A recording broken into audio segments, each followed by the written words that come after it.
Hey, good day everyone. Welcome to my channel, Mathematics of Today's Generation.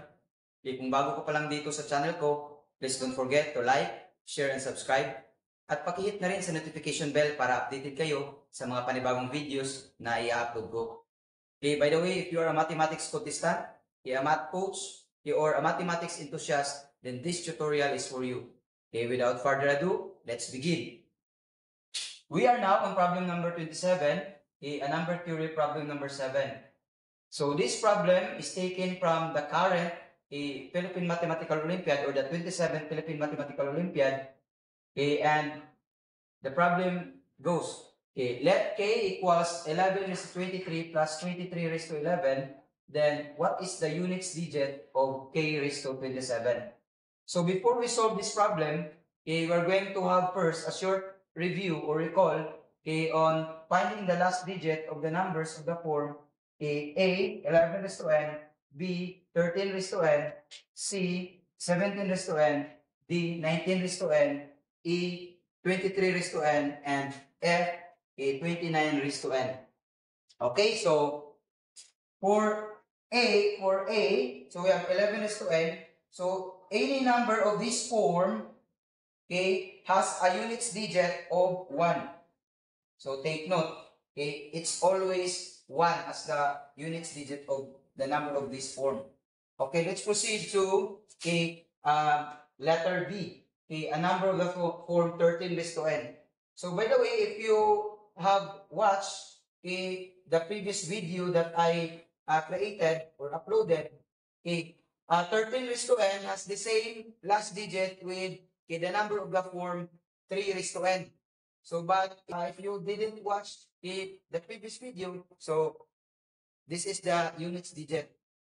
So this number has a units digit of 3, when n divided by 4, so it means we are going to divide the exponent by 4, it leaves a remainder of 1.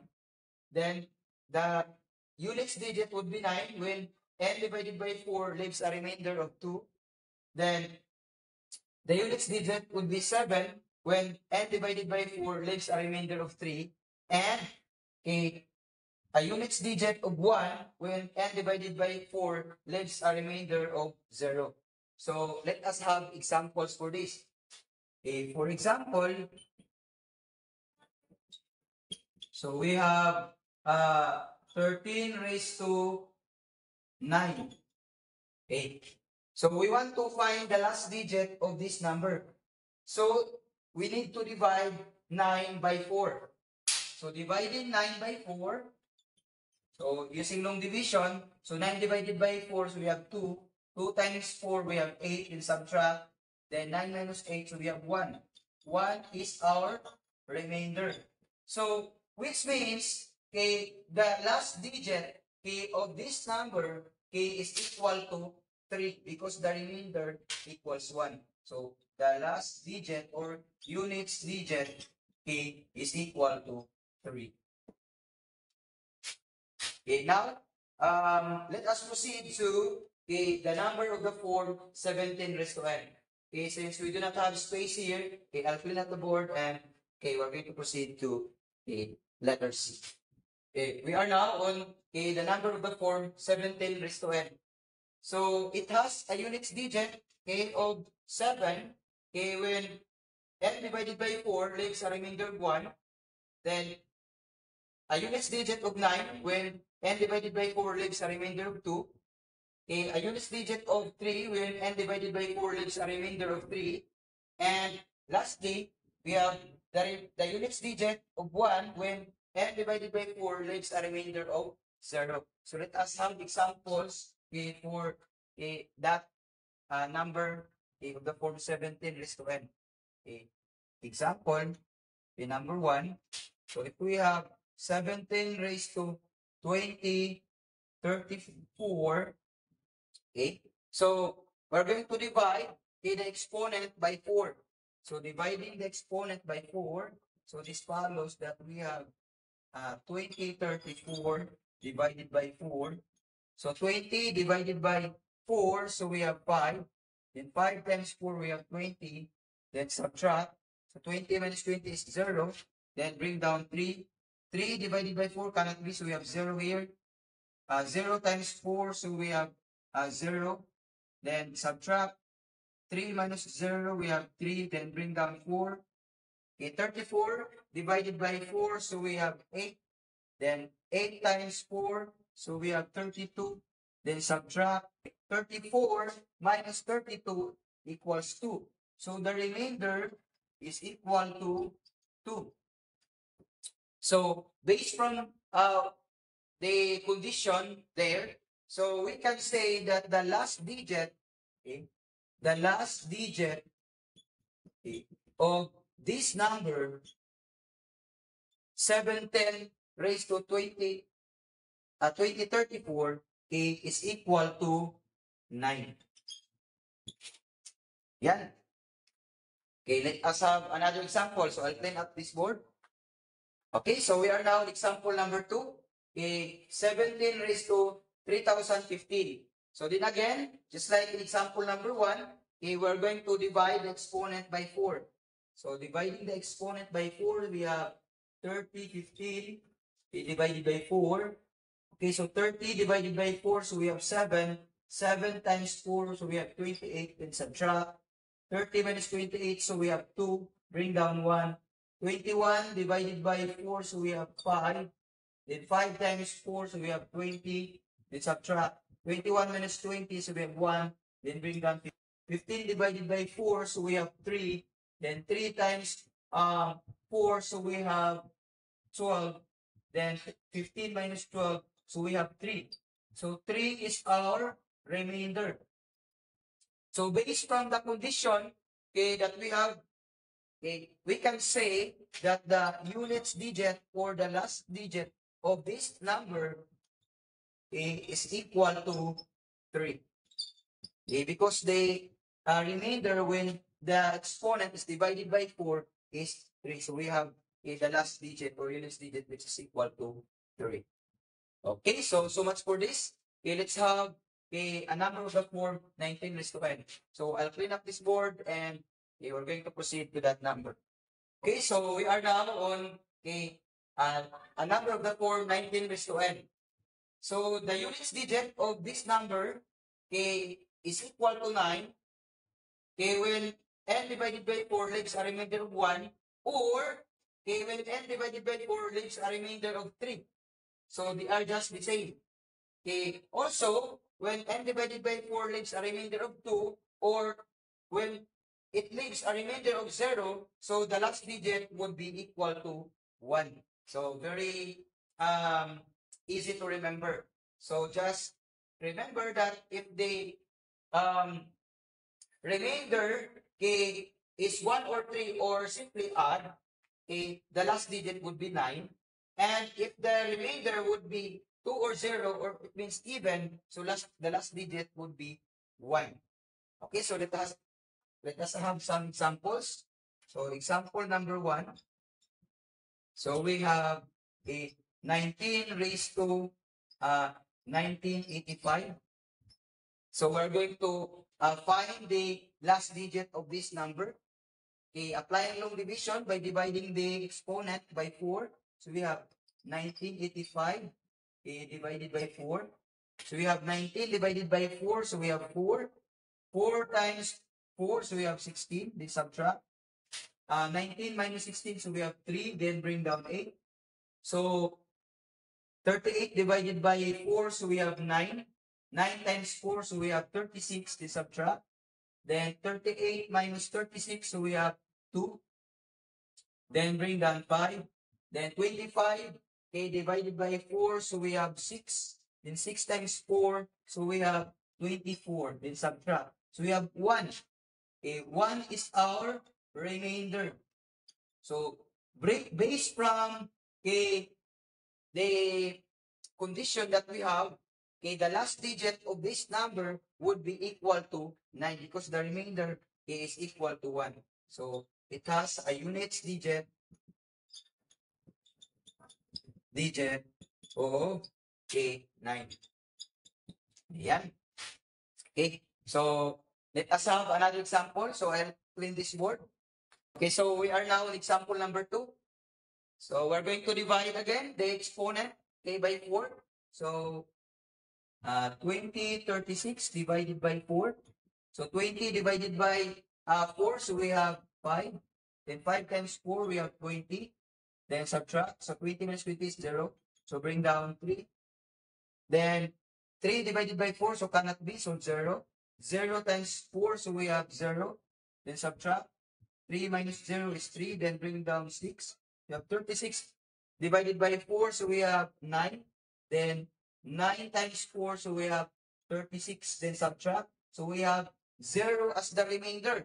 So what does it mean? So this means that okay, the last digit of this number okay, would be equal to 1. Last digit okay, is equal to 1. Ayan. Okay, now, okay, so much for this. Let's have okay, the number of the form 23 raised to n. So I'll clean up this board first. We are now on a number of the form 23 raised to n. So by the way, the last digit of this number is the same with the last digit of a number of the form 13 raised to n and a number of the form 3 raised to n. Okay, if you remember. But if you did not remember, so the units digit of this number is equal to 3 when n divided by 4 leaves a remainder of 1. Then the units digit would be 9 when n divided by 4 leaves a remainder of 2. Okay, a units digit of 7 when n divided by 4 leaves a remainder of 3. And a last digit of 1 when n divided by 4 leaves a remainder of 0. Okay, so let us have examples for this. Okay. Example number 1. So we have a 23 raised to 1014. So we're going to divide the exponent by 4 first. So applying the long division, so we have 1014 divided by 4. Okay, so 10 divided by 4, so we have 2. 2 times 4, so we have 8, then subtract. 10 minus 8, so we have 2. Then bring down 1. 21 divided by 4, so we have 5. Then 5 times 4, so we have 20. Then subtract. 21 minus 20, so we have 1. Then bring down 4. Then 14 divided by 4, so we have 3. Then 3 times 4, so we have 12. Then subtract. 14 minus 12, so we have 2. 2 is our remainder.